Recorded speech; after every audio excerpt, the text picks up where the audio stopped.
any difference that you have in your spouse, temperament, nature, inclination, tidiness, or risk-averse, risk-takers, whatever the differences are, I guarantee all of them pale in comparison to one difference. The single greatest difference between husbands and wife is one is male and the other is female.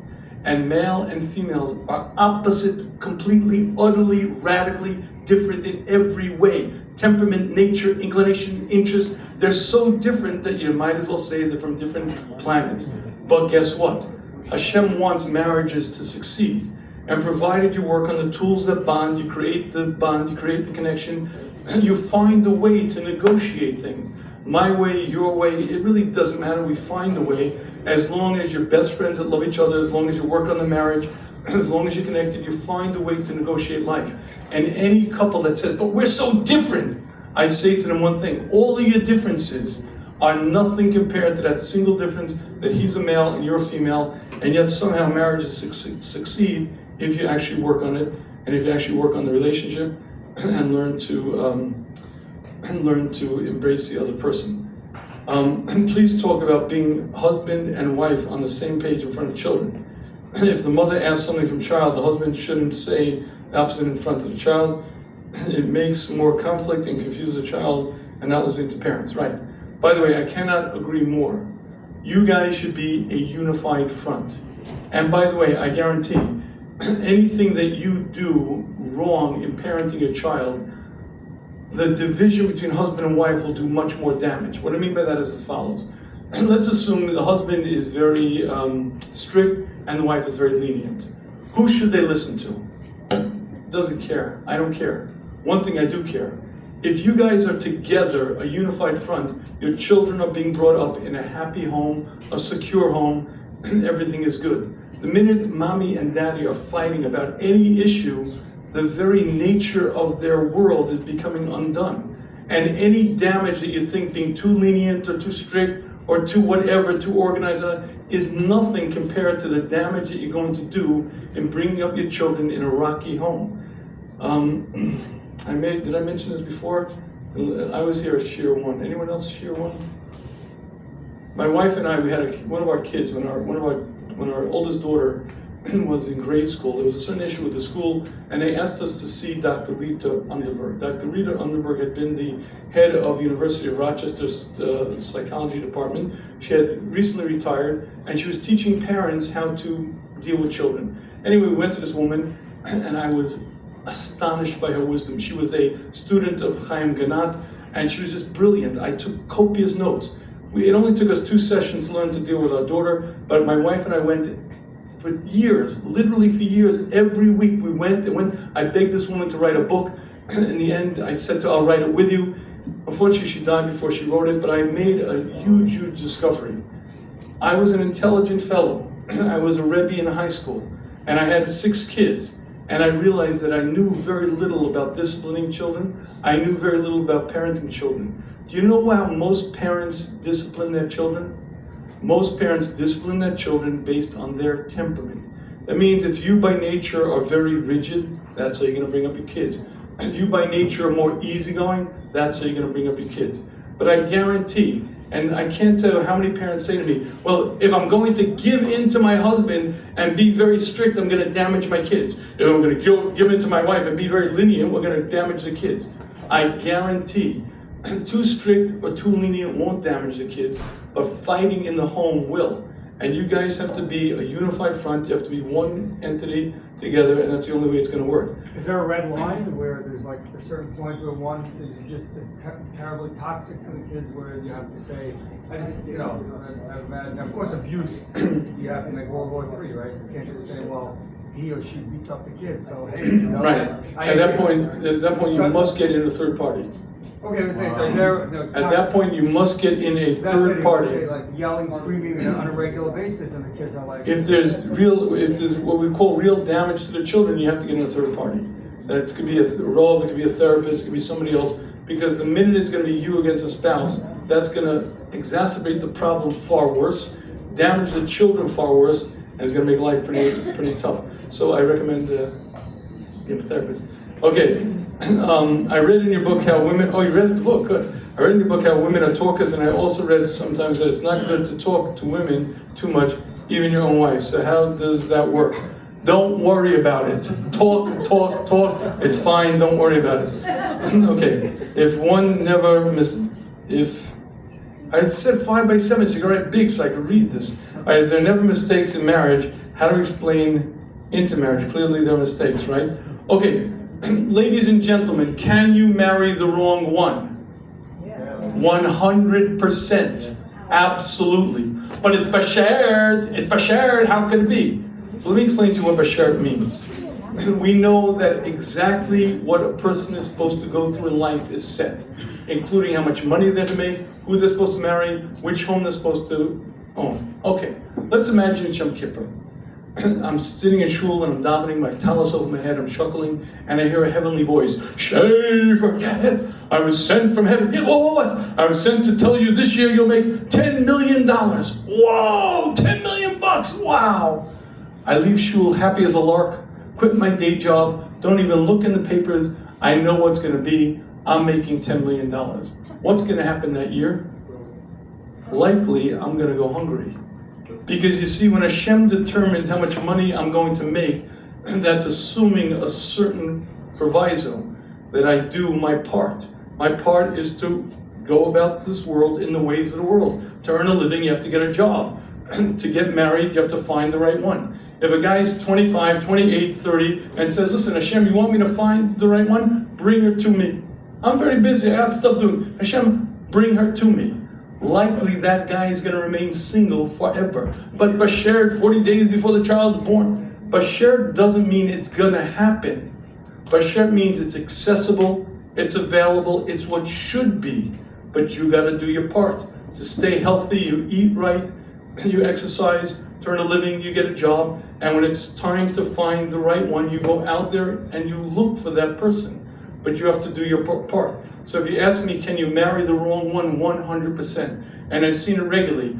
I know she's the right one, but I need someone smarter or richer or fancier or whatever, and you could blow it. You could pass by your basher. So if you ask me, can you marry somebody out of the faith? The answer is absolutely. There are no guarantees. Your job is to do your part. Your part is you take the paper test, you take the basher test, and then you say to yourself, I've done my part. I rely on Hashem to brought me to the right place. You're going to cry now? Now you're going to cry. Yeah. I will. We're in the car. What about the rabbi test?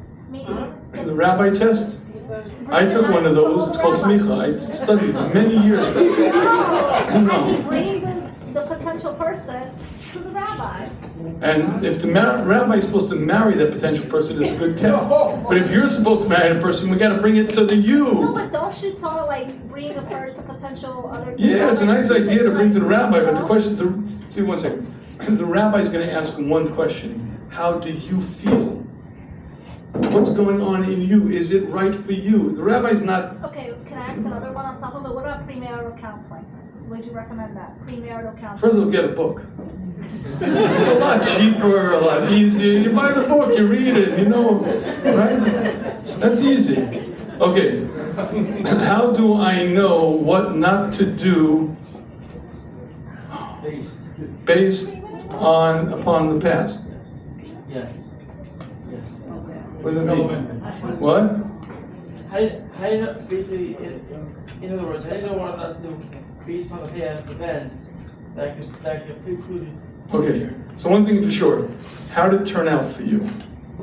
If it turned out bad, don't do it again. If it turned out good, do it again. So if you bought flowers and gifts and she was all smiling, great, do it again. If you didn't and she got all huffy and puffy, so stop doing it, do it. You know what I'm saying? You gotta, what works you do again. I don't know, did I get that one wrong? Okay, maybe I got it wrong. Okay, let's take one or two more questions and then I'm running out of steam. Okay, Baruch Hashem, I would like to get happily married. Wow. People are telling me to settle for anyone, everyone is the same. Okay, now, let me explain to you what you should be looking for. It's one thing, and one thing, oh, by the way, I've asked this question to countless number of people, what are you looking for? There was only one person who answered right. My oldest daughter, when she was about to go out, I asked her, what are you looking for? She said, I'm looking for my basher. I said, get out! Who taught you that? Who said that? Do you understand what I'm saying? I'm looking for my bashert, the right one. Well, how do you know? How do you know? You take the paper test, you take the bashert test. But I'm not looking for my model wife. I'm not looking for my ideal husband. Most people, when they go out, by the way, I say they make their Mr. Potato Head. You know the little children's toy, Mr. Potato Head? You know, you pick the eyes and the feet and the ears. And most people say, well, listen, I'm introverted, so I need an extrovert. I have this kind of sense of humor, I need that kind of sense. I need someone this intelligent. They create their Mr. Potato Head, then they go into the marketplace to find the one that's closest to their Mr. Potato Head. And I can't find my bashert. I don't know why. You know why? You're not looking for the one that was predetermined for you. You're looking for your Mr. Potato Head that you made in your mind. Stop looking for him. Look for the one that Hashem designed for you, and you might actually find him. Yes, Rabbi Finger, yeah, did I do something wrong? My finger left, that's it. Okay, good. Okay, all right, one last question. One last question and we're done. We're done. Art of apology, you mentioned 3 parts. Apologize to hurt, don't want to apologize with your butt. And part number 3, you got to read it in the book. Actually, 4 parts to the art of apology. 4 parts to that, but you got to read it in the book. All right, ladies and gentlemen, thank you very much. TheShrews.com.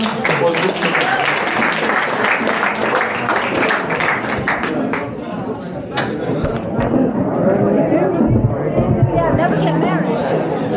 I think this turning off of marriage. Never get married. I don't think that's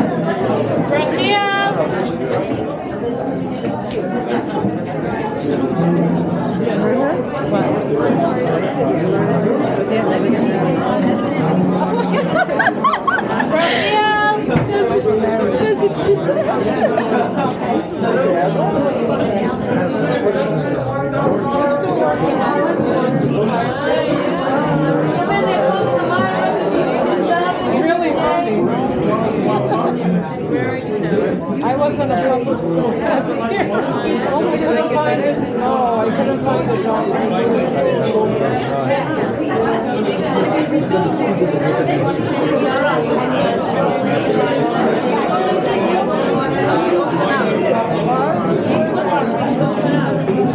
But I once went for an interview there.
It's pretty good. It's my 3rd time. My husband filmed. I went to all 3 of them. Queens, Roslyn, and here.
It's okay. It's okay. But you can do what they're talking. It's okay. I'm gonna cut it out. Not a problem. Not a problem.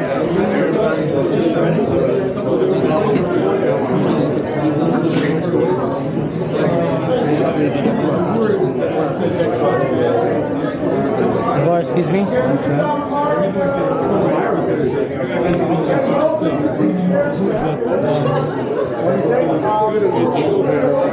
You have to try to remember the UV as much. You recorded it too? Huh? Ah, smart. You like it in there? Thank you, Sephora.